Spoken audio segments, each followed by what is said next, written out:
سعودی عرب سے کسی نے پوچھا ہے، پوچھنا یہ ہے کہ ہم پردیس میں کام کے لیے گئے ہیں تو کیا ہم اپنی مرضی سے گئے ہیں یا ہمارے نصیب میں لکھا ہے؟ اگر نصیب میں لکھا ہے تو کیا جو ہم اپنی بیوی سے دور رہ کر ہاتھ سے گناہ کرتے ہیں، زنا کرتے ہیں، وہ بھی ہمارے نصیب میں لکھا ہے؟ کیا بیرون ملک کام کرنے سے رزق بڑھ جاتا ہے؟ اتنا ہی ملتا ہے جتنا انسان کے نصیب میں لکھا گیا ہو۔ دیکھیں جو کچھ ہو رہا ہے سب نصیب میں پہلے سے لکھا ہوا ہے، لیکن ہمیں نہیں پتا ہوتا کیا لکھا ہوا ہے، تو ہم نے تو وہی کرنا جو ہماری سمجھ میں آ رہا ہے۔ تو یہ تو اللہ کے علم میں ہے کہ کیا لکھا ہوا ہے، آپ نے تو وہ کرنا ہے جو آپ کی سمجھ میں آ رہا ہے۔ آپ برا کریں گے آپ کو سزا ملے گی، اور سزا بھی نصیب میں لکھی ہوئی ہوگی۔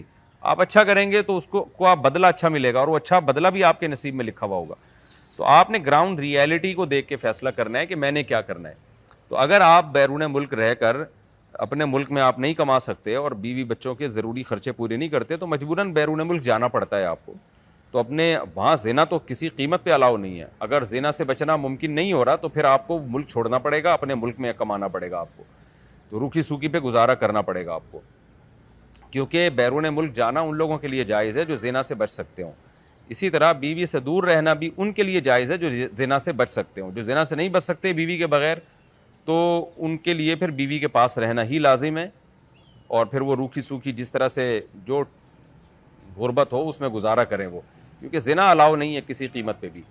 یہ خوب سمجھ لیں اچھی طرح۔ باقی جو ہاتھ وغیرہ سے اپنی خواہش پوری کرتے ہیں تو توبہ استغفار کریں اور اس جرم کو چھوڑنے کی کوشش کریں۔ وہ تو جب انسان ایک اچھی کوشش کرتا ہے تو اللہ تعالیٰ اس کی مدد کرتے ہیں، پھر بھی ہو جائے تو توبہ استغفار کریں۔ لیکن زنا تو کچھ بنتا ہی نہیں ہے نا، زنا کا تو زنا تو بہت بڑا گناہ ہے، ہینڈ پریکٹس بھی گناہ ہے، لیکن ظاہر ہے زنا جتنا گناہ تو نہیں ہے۔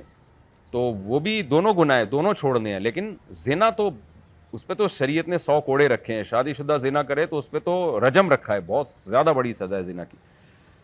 تو اس لیے آپ ایسی صورت میں پھر آپ کو چاہیے اپنے ملک میں ہی رہیں، پھر اللہ پہ اعتماد اور توکل کریں کہ جو رب وہاں رزق دے سکتا ہے یہاں بھی دے سکتا ہے، تو یہ ہے توکل کا موقع۔ لیکن بلا وجہ آپ جو ہے اپنے آپ کو آزمائش میں نہ ڈالیں، لیکن زنا سے بچنا سب سے پہلے ضروری ہے، یہ خوب سمجھ لیں۔